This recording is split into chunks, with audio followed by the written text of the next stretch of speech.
Welcome, Denison community. Thank you so much for being here. And I was going to extend thanks to Megan and Sam and the Denison Museum and to Margot. And I feel like they deserve so much thanks. So it's okay to say it twice or three times. Thank you for hosting this wonderful event. And I would like to take a brief moment to also introduce Megan Chawansky, who is on the board of the Ukrainian Cultural Association for Ohio. Megan, can you give a wave? There's Megan right there. Megans are just wonderful. They do so many great things.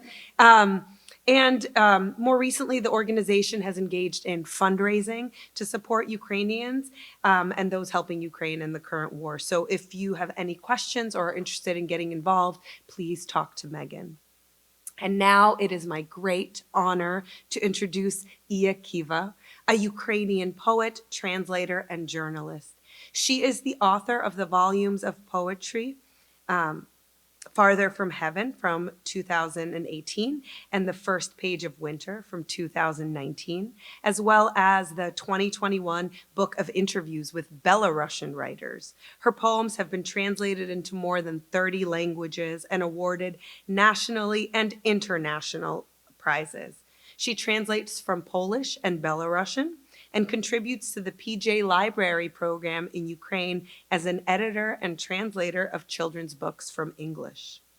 Even though Iya has been writing about Russia's military aggression against Ukraine since 2014, I first became acquainted with her work just days after the full-scale invasion on February 24th, 2022, when I myself was grappling with watching my birthplace burn at a distance. In a furious haste to do something, anything, to help express solidarity, I worked with other poets to gather a reading and fundraiser of Ukrainian poets and their translators. A reading that gave me the opportunity to first hear Iya's work as close to in person as was then possible. And I was taken by her intensity, her command of music that called for the emotion of the listener to rise to the surface, to boil over. I was moved and held by the way she wrote about the loss of homeland, a loss I too feel. Though Iya Kiva began her poetic career writing in Russian, the language of the colonizer, and the only literary language she had at her disposal for most of her life while living and studying in Donetsk, an area in eastern Ukraine. Since 2014, with the Revolution of Dignity, the attacks on eastern Ukraine, and the annexation of Crimea, Iya started transitioning to Ukrainian. And since the full-scale invasion, she writes exclusively in Ukrainian. I am so grateful we have the opportunity to hear her work in its original, and I will read the English language versions done by various translators. After the reading, we're going to open the floor to a Q&A, where Professor of Global Commerce, Oksana Grabova, is going to help and translate. And there are also copies of In a Time of War for sale, which is an anthology that includes Iya Kiva's work. And if we could please give a big, warm welcome to Iya.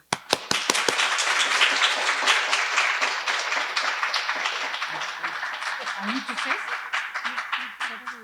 hello, I'm touched?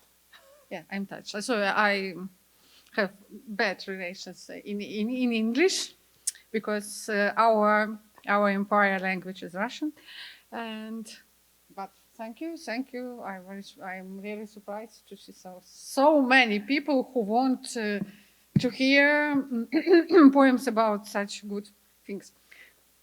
So we're going to do a little bit of a non-traditional reading, or it's being common now, but I'm going to read the English first so that you can have it in your ears, and then Iya will read the original language. If anyone would like to follow along with the translations, if you could raise your hand, and we actually have printouts, if you would like a printed out copy. Yep, don't be shy, raise that hand. Yep. Oh, everybody now. Well, then you'll have to share, but don't be shy.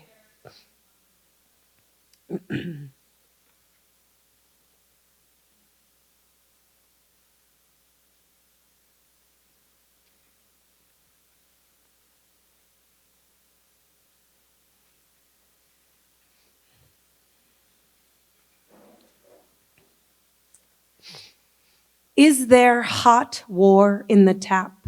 Is there cold war in the tap? How is it that there's absolutely no war? It was promised for after lunch. We saw the announcement with our own eyes. War will arrive at 1400 hours, and it's already 3 hours without war, 6 hours without war. What if there's no war by the time night falls? We can't do laundry without war, can't make dinner, can't drink tea plain without war, and it's already 8 days without war. We smell bad. Our wives don't want to lie in bed with us. The children have forgotten to smile and complain. Why did we always think we'd never run out of war? Let's start, yes, let's start visiting neighbors to borrow war on the other side of our green park. Start fearing to spill war in the road. Start considering life without war a temporary hardship. In these parts, it's considered unnatural if war doesn't course through the pipes, into every house, into every throat. Thank you. Thank you, Yulia. I will read today most poems in Ukrainian, but 3 only in Russian because they was strong. And my apologize if Russian language is trigger for somebody in this auditorium. For me, then I live in Ukraine too, but I can't change my past. Если у нас в кране горячая война, если у нас в кране холодная война, как, неужели совсем нет войны? Обещали же, что будет после обеда. Собственными глазами видели объявление. Война появится после 14:00. И вот уже 3 часа без войны, 6 часов без войны. Что если войны не будет до самого вечера? Не постирать без войны, не приготовить. Чаю пустого без войны не испить. И вот уже 8 дней без войны. От нас нехорошо пахнет, жены не желают ложиться с нами в постель. Дети позабыли улыбаться и ропщут. Почему мы всегда думали, что война никогда не кончится? Станем ходить за войной по соседям, по ту сторону нашего зеленого парка, бояться расплескать войну по дороге, считать жизнь без войны временными трудностями. В здешних краях считается противоестественным, если война не течет по трубам в каждый дом, в каждую глотку.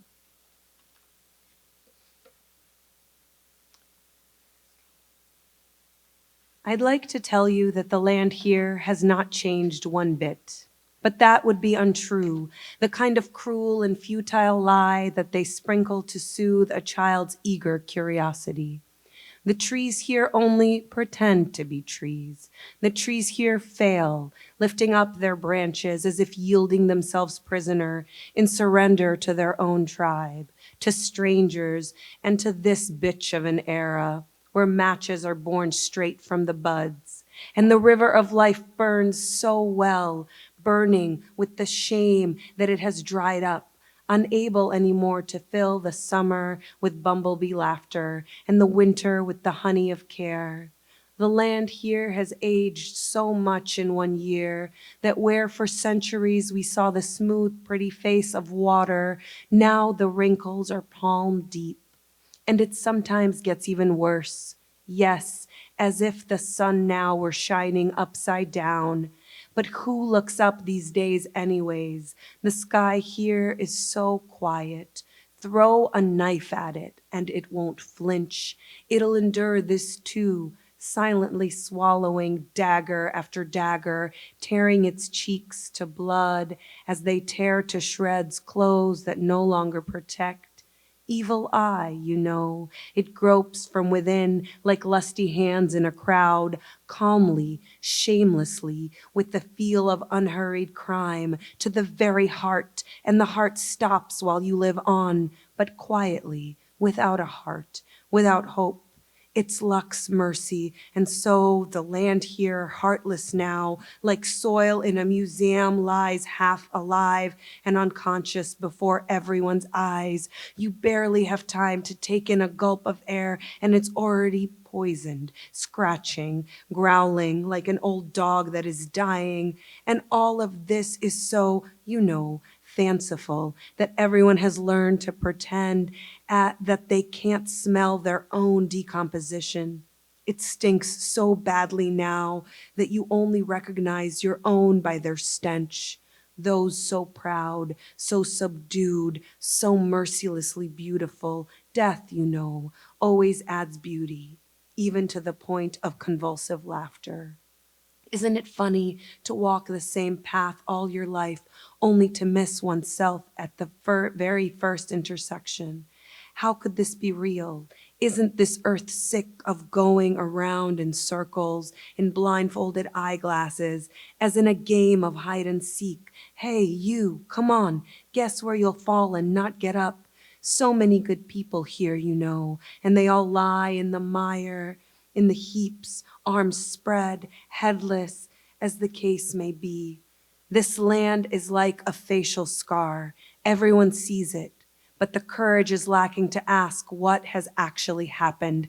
Life is too short, to gaze point blank at a land, especially someone else's. There's a kind of adultery to it, as if love had suddenly become an artificial language that we study and study it endlessly, only without meaning.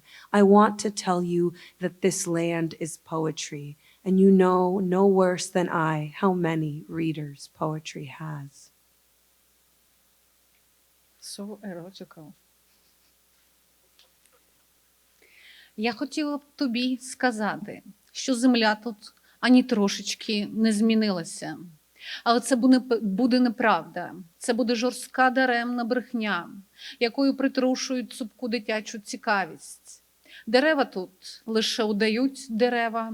Дерева тут не вдаються, піднімаючи гілля угору, немов би здаються в полон своїм і чужим, і цьому сучому часу, де з пуп'янків відразу ж народжуються сірники. А річка життя так добре горить, палає від сорому, що пересохла, що не здатна більше наповнити. Літо джмелиним сміхом, а зиму медом турботи. Земля тут за рік так постаріла, що там, де століття ми бачили гладке личко води, тепер самі зморшки завглибшки з долоню, а буває і гірше, так, наче сонце світить тепер вниз головою. Але хто тепер дивиться вгору? Небо тут таке тихе, що кинь у нього ножем. Не ворухнеться, стерпить і це, ковтаючи мовчки кинджал за кинджалом, роздираючи щоки до крові, як розривають на шмати одежу, що більше не захищає. Око лихе, знаєш, обмацує тебе зсередини. Мов хтиві руки у натовпі, спокійно, без сорому, з відчуттям повільного злочину, аж до самого серця, і те зупиняється. А ти живеш далі, але тихо, без серця, без сподівань, як пощастить. Ось і земля тут, тепер без серця, наче ґрунт у музеї, лежить у всіх на очах, напівжива, непритомна, бо не встигнеш повітря ковтнути, а воно вже отруєне. Дряпається, гарчить, ніби конає старенький собака. І так все це, знаєш, вигадливо, що всі ці вже навчилися робити вигляд, наче не чують власного ж розкладання. А смердить тепер так, що тільки за смородом своїх і впізнаєш. Таких гордих, таких принишклих, таких безжально красивих. Смерть, знаєш, завжди додає краси, аж до судомного реготу. Хіба ж це не смішно? Все життя ходити тією самою стежкою і розминути з собою на першому ж перехресті. Хіба так буває? Хіба цій землі не набридло водити по колу з пов'язкою на очах, мов угрів панаса? Гей ти, нумо, вгадай, де впадеш і не підведешся. Стільки тут добрих людей, знаєш, а всі лежать у багнюці, покотом розкинувши руки, без голів, як прийдеться. Ця земля, наче шрам на обличчі. Бачать усі, але спитати, що ж врешті сталося, бракує відваги. Життя, знаєш, занадто коротке, щоб вдивлятися в землю, особливо в чужу. Щось в цьому є від перелюбу, так ніби любов раптом стала штучною мовою, яку ми вчимо і вчимо і вчимо, тільки без сенсу. Я хотіла б тобі сказати, що земля – це поезія. Ти ж знаєш не гірше за мене, скільки в поезії читачів.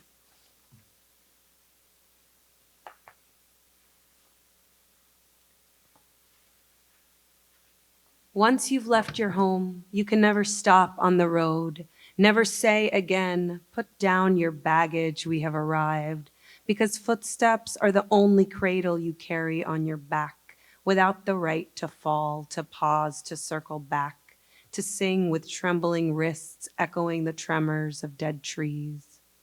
Once you've left your home, never hide between fingers from the bricks from which you build up the throat of sorrow, pressing its seal onto the paint and wax of time, which crumbles like a nut with a black heart, embedding itself under the skin like the sun's scratchy tongue.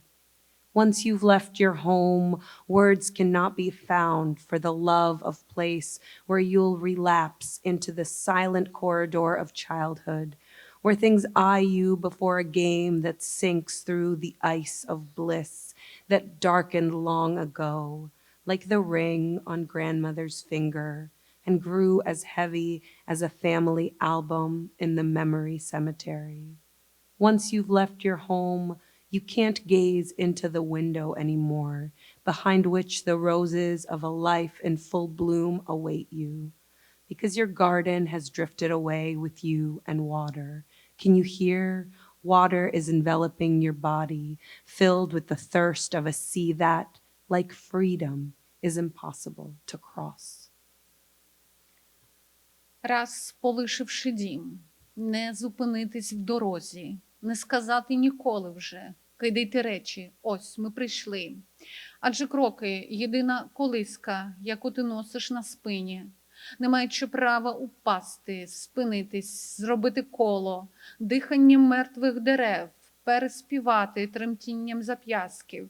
Раз, полишивши дім, не сховатись більше від цегли, між пальців, з якою будуєш гирло печалі, печатку її накладаючи на фарбу і віск, часу, що лущиться, наче горіх з чорним серцем, і під шкіру в'їдається, як сонця, шершавий язик.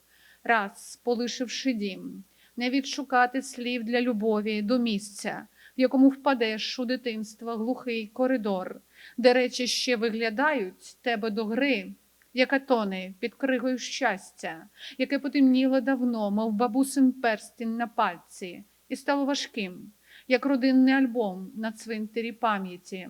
Раз, полишивши дім, не зазирнути вже у вікно, за яким на тебе чекають розквітлі троянди життя, бо твій сад відпливає разом з тобою. І вода, чуєш, вода забирає в обійми тіло твоє, сповнене спрагою моря, що як свободу не перейти.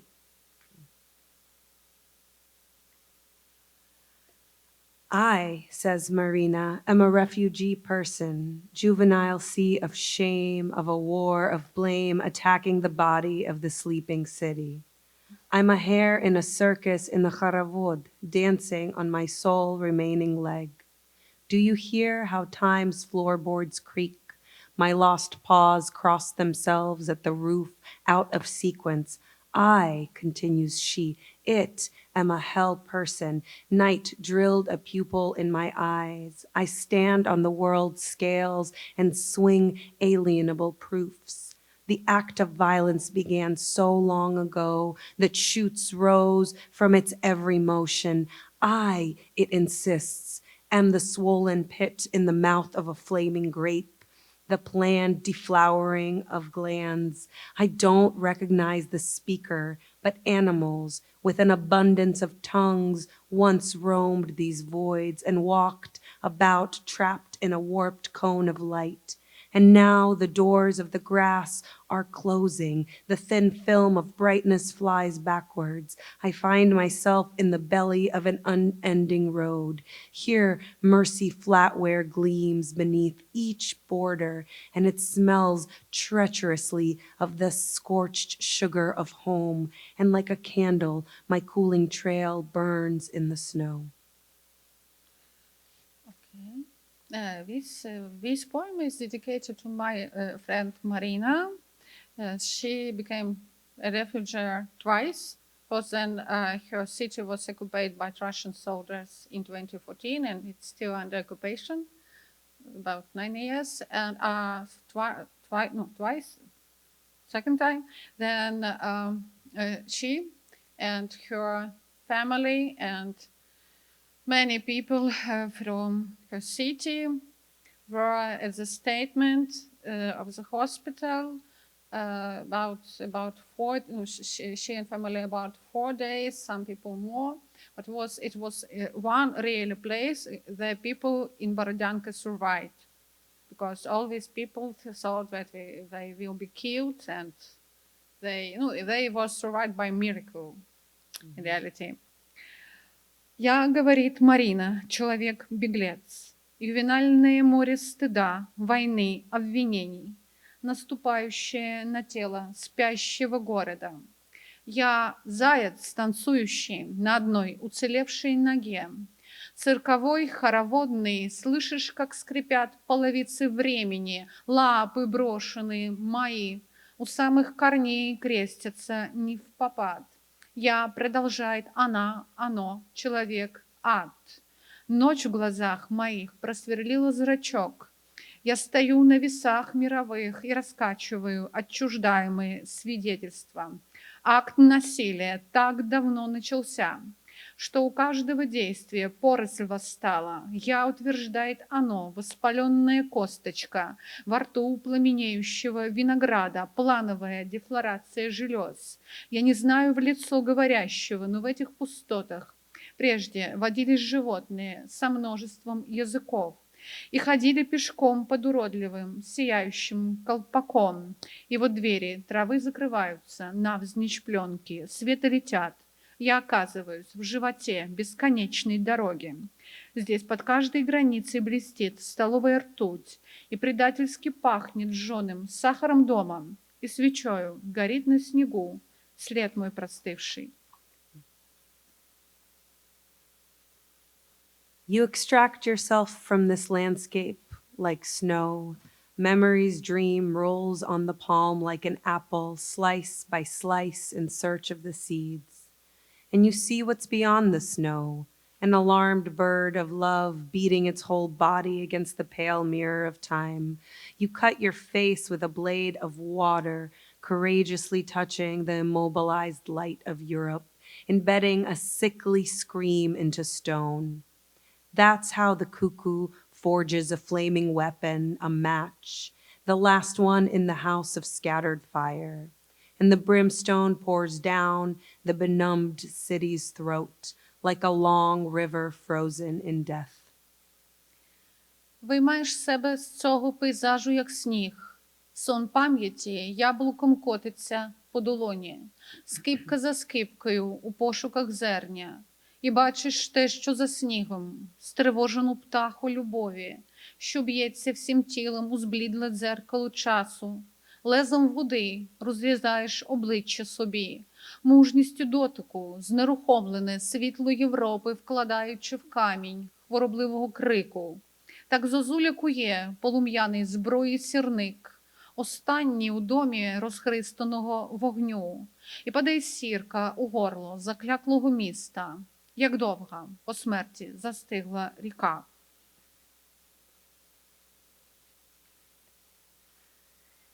Eight years of saying back home there's a war, so I finally accept it. My home is a war. It's a slow train cross-country east to west where death transports life. Night falls to the ground with the spasms of wilted flowers and lies down in our mouths with teeth rotten from silence. Now our language is volunteer refugee chatter. where sirens sing songs to Odysseus. Now our memory is freedom's stained Vyshivanka, her long walk from heart to heart. Okay, I promised to my publisher to say that our poems in translations by Yulia Ichuk and Amelia Greiser, then you can hear here, will be published, I hope, next year in autumn by Harvard University Press. Yeah. 8 років казати, в мене вдома війна, щоб нарешті прийняти, мій дім – це війна. Її потяг повільний зі сходу на захід країни, у якому смерть життя перевозить, ніч заходить у землю, судомами квітів змарнілих і лягає в роти нам гнилими зубами мовчання. Наша мова тепер волонтерсько-біженський чад, у якому сирени співають пісень Одіссею. Наша пам'ять тепер брудна, вишиванка свободи, її довга хода від серця до серця.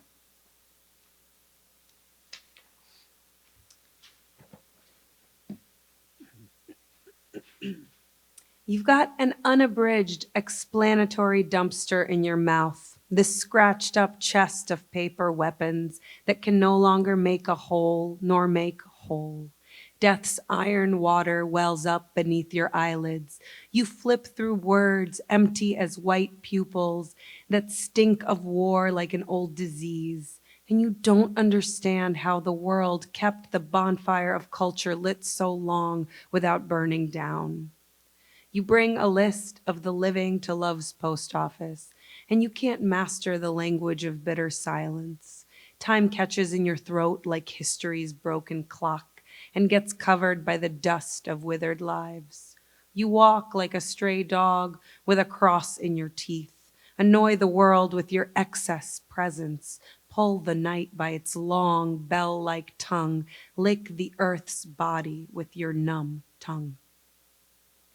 Носиш у роті великий тлумачний смітник, цю подряпану скриню з паперовою зброєю, якою тепер ні поцілити, ні зцілити. Смерті залізна вода зеленчить під повіками.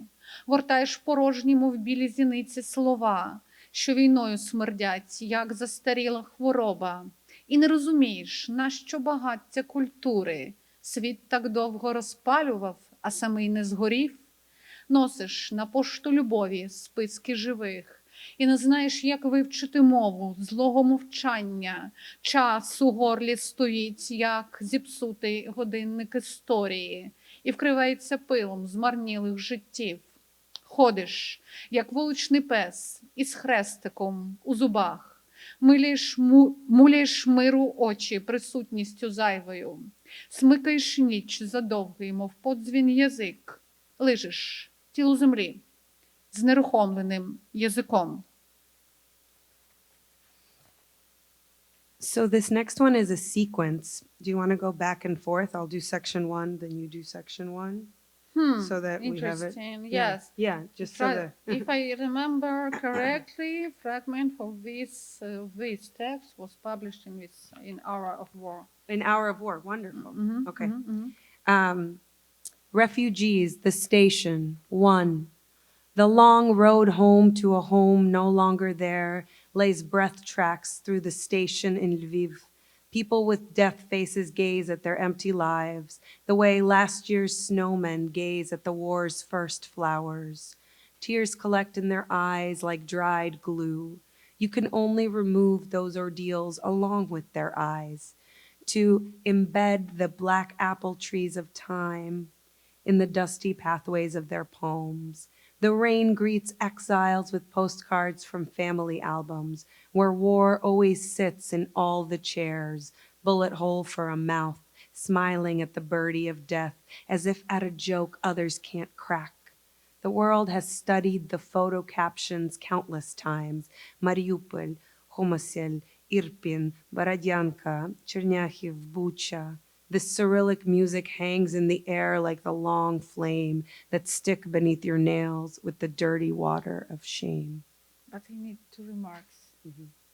remark that I was a volunteer about 2 months at the Lviv railway station. And no, in peacetime, it's a very beautiful place because it was from Austro-Hungarian monarchy times, architecture, beautiful with central, small Europe. And at that time, it was like Bosque paint. It's really like hell with a bochka. I don't remember. No, like really like Bosque painted. And as a remark, I think it's not all people understand it, that in Ukraine I counted have about 5 generations. We have war in each generation. That's why war sit as all chairs. In all the chairs. Yeah. Довга дорога додому, якого нема. Прокладає колії дихання крізь Львівський вокзал. Люди з обличчями мертвих дивляться на порожнє життя, як торішні сніговики на перші квіти війни. Сльози стоять в їхніх очах, наче засохлий клей. Віддерти цей досвід можна хіба що разом з очима, щоб вставити в них чорні яблуні часу, що ростуть на запилених стежках їхніх долонь. Дощ вітає вигнанців поштівками з родинних альбомів, на яких війна завжди сидить відразу на всіх стільцях і посміхається пташиці смерті дірявою кулею рота, немов би на жарт, який інші просто не вміють розповідати. Світ роздивляється підписи до фотографій безліч разів. Маріуполь, Гостомель, Ірпінь, Бородянка, Чернігів, Буча. Ця кирилична музика висить у повітрі, мов довгий вогонь, який застигає під нігтями брудною водою сорому. 2. Just one step, death, and we'll eat you for dinner. Our rusty tin can lives will break your teeth. Just one step, death, and you'll stay at this table like a cracked tray strewn with free people's hair. Зроби лише крок, смерте, і ми з'їмо тебе на вечерю. І ржаві бляшанки наших життів тобі не по зубах. Зроби лише крок, смерте, і залишишся при цьому столі, мов порепана таця, вкрита волоссям вільних людей. 3. People step in puddles because there are no other paths except to accept defeat like free bread at the station, into which volunteers slip the keys to future lives, if only we can find the strength to look love in the eyes. Люди йдуть по калюжах, бо немає тут інших шляхів, крім як приймати власну поразку, мов хліб на вокзалі, у який волонтери кладуть ключі від майбутніх життів, якщо в нас вистачить сил глянути в очі любові. 4.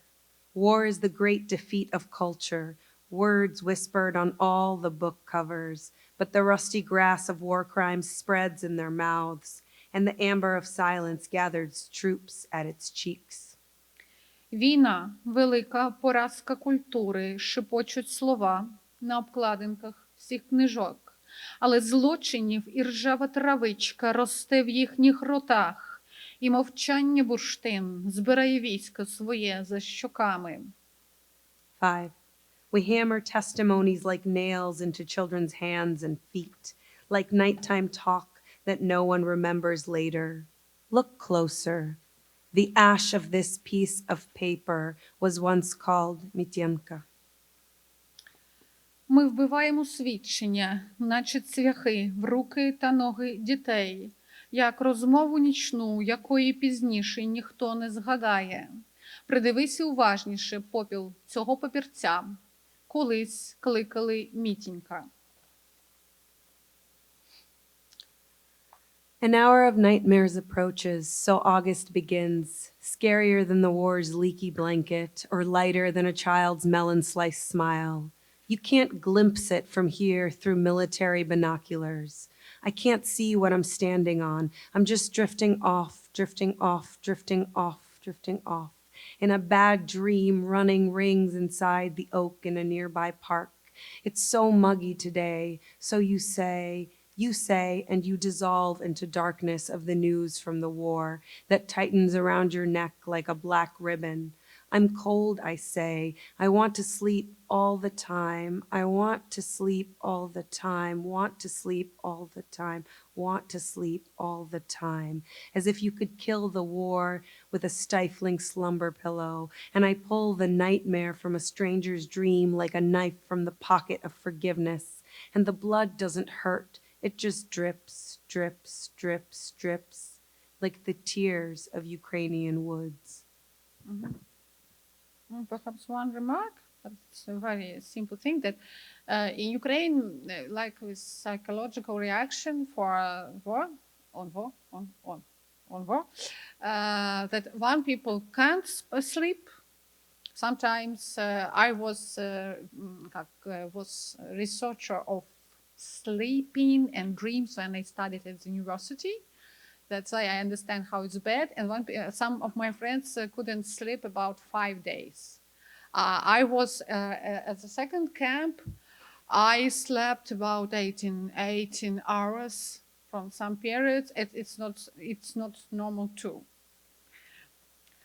Час кошмарів надходить. Так починається серпень, страшніших за діряву ковдру війни, чи легших за кавунову скипку дитячої усмішки. Не розгледити звідси у жоден військовий бінокль. Не бачу, на чому стою. Лише падаю в сон, падаю в сон, падаю в сон, падаю в сон, в лихе сновидіння, закільцоване в дубі найближчого парку. Так парку сьогодні говориш і розчиняєшся в темряві воєнних новин, що довкола шиї звелися чорною стрічкою. Я ж кажу, мені холодно, я хочу спати. Весь час хочу спати, весь час хочу спати, весь час хочу спати. Наче війну можна вбити душною подушкою дрімоти. І виймаю кошмар зі сну незнайомця, наче ніж із кишені пробачення, і кров не болить. Лише падає, падає, падає, падає, як сльози українських лісів. And this is the final poem, and then we'll have a Q&A. Faina from the cycle People of Donbass. The rotten cabbage of despair knocks at the door of invisible night with its severed head. The world still like water, scorched by screams, a bird's throat makes threats. While we go down into memory deeper and deeper, while we root out the weeds of language, like elegantine wind from a wound in the landscape, past the gates of death, empty nests of roots, stone light over the great junk heap of love, infantile fears in the frozen cradle of breath. We leave lists of traces like snow in the margins, stained with blood of freedom from textuality. They will someday return home with our traces. The trees, beasts squint there from the swings of fire and guilt. They laugh over the ravine of this shameful feast. They don't feel the ground shifting beneath them. In a long echo's noose tolls the hollow heart. And this poem is last for today, and last my poem in Russian. Yes. Faina. Бьет в двери невидимой ночи, отрубленной головой. Гнилая капуста отчаяния, мир стоит, как вода. Выжженным криками птичьем горле угрозы. Пока мы все дальше и дальше в память уходим, вырывая с корнем сорняк языка, как шиповинный ветер из раны в ландшафте. За воротами смерти пустые гнезда корней, каменный свет над великой свалкой любви, детские страхи, в замершей люльке дыхания. Мы же списки следов оставляем, как снег на полях, перепачканный кровью, свободой от текста, по которым деревья когда-то вернутся домой. Там раскосые звери на качелях огня и вины над оврагом хохочут бесчестного праздника и не чуют смещений земли под собой. Там, в петле, у долгого эха, полое сердце звенит. Thank you.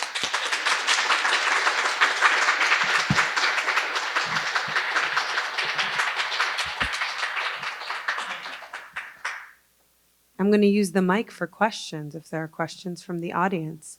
Okay. And then, Oksana, you want to come up? And... Okay. Oh, sorry. In the first poem, how did you come about the metaphor between water and war? Because in how? Я буду казати тоді українською нормально, що ця помилка виникла з просто оговірки побутової, коли... Okay, short. This mistake occurred because of how in Ukrainian we use these two words in just in regular life. Yeah, in Russian, sorry. Yes. And I asked my mother because we have problem with water. In summer we haven't hot water usually, about half year, it's normal for our capital. And I asked if we have hot water in the tap, hot war in the tap. And I understood that it's interesting by Freud, the interesting mistake, and I worked with this thing in my head about some days, and then I wrote this poem. And because really these words very similar, one syllable. Oh, no. Two syllable in Russian, and they were very, very similar. Yeah.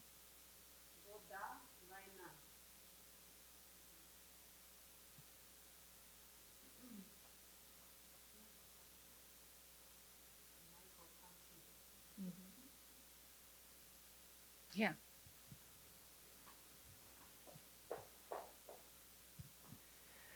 How has your poetry changed with your usage of the Ukrainian language? Oh, it's not easy to explain if you don't know both languages. And I don't remember.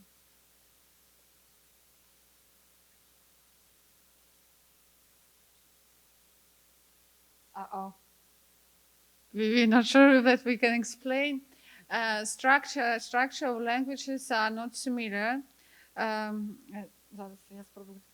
Просто коли пишеш російською, там є... Я сама не пам'ятаю, як ця термінологія буде We're коректно. trying to remember the terminology. It's like, okay, I can explain in English. In Ukrainian, in Russian, they have this form like ing in English, but in Ukraine we haven't this form. And this, like in English, going, that went, or that go. With difference, and this variant with that is not doesn't sound good. All editors try to do something with this, but in Polish the same situation. It's one difference. When you use so much with constructions, I like this Baroque style with many metaphor after metaphor after metaphor after metaphor. It's not so good, and it's really so hard thing to feel Ukrainian like your body, like your skin. I yesterday used this metaphor with sex. And but it's very buried things because you need it's a difference like you need to be in love for this language. I started only from sympathy or friendship in Ukrainian, and now I'm in love in Ukrainian. About if we continue this metaphor, about 8 years I had 2 partners, and now I have only one partner. I changed my partner. because I understood that this partner, first partner, no, I don't want to be with him. Yes, but it's and you know, we have something like shame in Ukraine inside country. We don't speak about it when in these foreign events, but many people feel with shame that we don't know Ukrainian normally, because when I was at school, it was very bad education. No, officially we learned Ukrainian, but in reality, no. This teaching of English was very bad, and of Ukrainian was bad too. And shame, and it's, for example, when you switch from Russian to Ukraine, you know, many people like me in past were like passive bilinguals, and when you know, and when you know that you make you now you're going to make mistake, it stop you, because when I speak English, I know that I have many mistakes, and I'm free. It's no problem. But it's shame, because it's like we Ukrainians have this shame for Russian colonial practice. I don't know, because we all understand that we had to learn Ukrainian better, to know better, but situation is changed.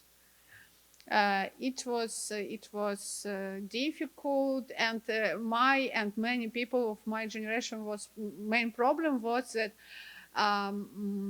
many of us studied Ukrainian by ourselves, and through when you want to spread your vocabulary, you need to read books only, because news in Ukrainian, very simple phrases, and people don't like television in my generation. Music not enough. When you want to spread your vocabulary, you need to read books. And people who didn't hear Ukrainian around, even now, many people don't know where is correctly accent in word. And one of thing in Ukrainian, that many words in Ukrainian have double accents, not like in Russian, and we always don't know if it's correctly, it's not correctly. In many dictionaries, with dictionaries we have bad situation too, because our main dictionary that people use, like official academic dictionary, was appeared in the time of censorship. And this dictionary is not really Ukrainian dictionary. Because it was under this Soviet Russian censorship, and with people who made this dictionary choosing Russian variants, and that's why our language look like so poor. But in reality, and it was very difficult to let myself to start speak Ukrainian every day with people who know Ukrainian more better, or know Ukrainian from home, from grandmothers. It was difficult, because you like child, you're adult, you have double high educations, and you speak language of your country like child. Not good. But it's not only my way, of many people. One final question. Can we give Iya a huge round of applause? Thank you.